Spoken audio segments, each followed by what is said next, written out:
This is my new channel dedicated to the art of airbrushing. I'm going to show you how to not make all the mistakes that I did and just pick up all the good skills that I learned in over 25 years of airbrushing.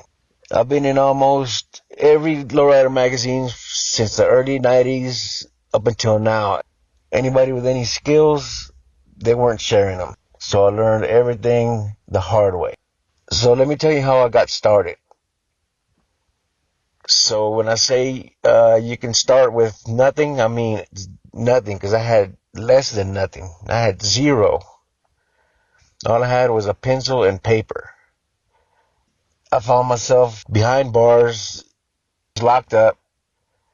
So one of my hustles was doing envelopes and artwork for other people. So I got tired of guards and guys and everybody, male ladies, male people in the mail, everybody always telling me if they had my talent that they wouldn't be where I was. They wouldn't be locked up. They wouldn't be working as a prison guard or counselor or whatever it was. I thought about that a lot. I met this guy named James Schellenbarger. James Schellenbarger, he was well off. I made a Western style handkerchief with some horses and some lightning. I asked him for $30. He pretty much said, hell no. He gave me $300. $300 went a long way in commissary.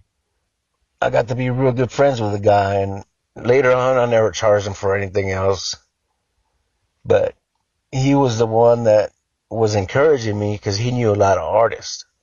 He knew of art communities and things like this that I didn't have a clue that existed. He was trying to get me to say I was an Indian and do Native American art. He was trying to get me to do just whatever, as long as it's art related. He got subscriptions sent from all kinds of magazines. And all those big old stacks of magazines, what stood out to me was Lowrider and trucking. This is where how thinking like an airbrusher came to be and how I practiced before I got out, because I still had like a year to go before I got out. So looking at these magazines and figuring out how to do murals, that was easy enough. But to figure out how to paint all the paint schemes, now that was something else. I had to try to learn that. So I tried figuring it out in my head, thinking about it, breaking it down. I would break it down from what I knew about car paint. How could they do that? You know, how would you actually get that sprayed on there? How would you do this and that? Knowing that I was going to do airbrushing now, I got that into my head. So I started practicing more on doing faces, lots of different types of artwork. Now I had purpose. Now I started blending colors better and figure out shading. And I didn't know everything then. I didn't know exactly what I was doing, but I did what I could. When I got out, I went and bought airbrushes. I bought the wrong airbrushes. I bought cheap airbrushes. I bought the folk art paint, bought hundreds of dollars of that. Since it was like $1, less than $1 a piece, I bought like $200-300. I bought every color that they had. I didn't know it was impossible to spray. It was impossible to spray to a beginner. It's not impossible no more. You can do it, but you have to learn how to do it, and that's what I'm going to do. Is I'll show you how to do that. From now, what I can tell you is on your first lesson, to start without an actual airbrush would be to think about it how tattoo guys do it. You know, when they're doing a portrait, they map out the portrait. They map out, you know, they mark what's going to be darks, what's going to be mids, what's going to be the highlight. And instead of using the stencil paper that they use, what we're going to use is going to be gel carbon paper, which is doing the artwork that you're going to do. You're going to get a pencil and rub it all on the back. Get it all nice and saturated with lead.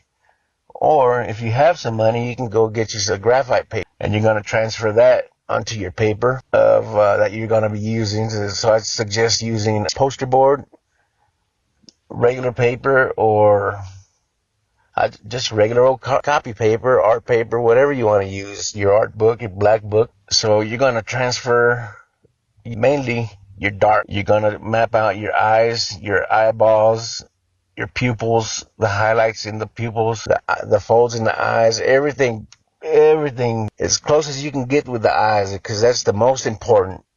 Most important thing is the eyes. Then you're going to map out the nose, the darks in the nostrils and the shading in the nose, your lips, the edge of the faces.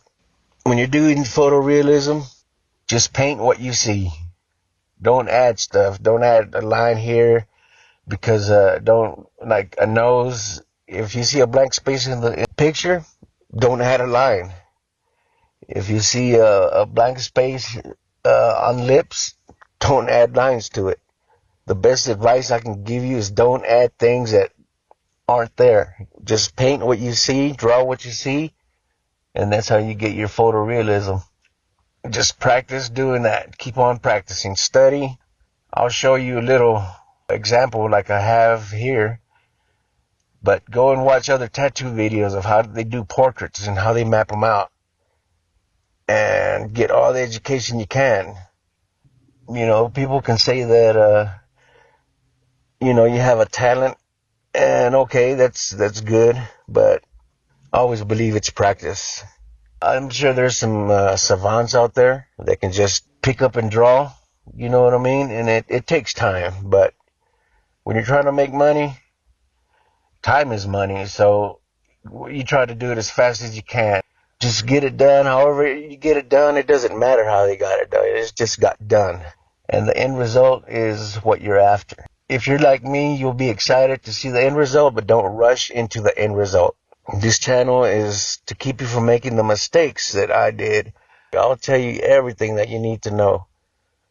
There's no need for secrets anymore. There's money enough for everybody. If you want to succeed at it, I want to help you succeed.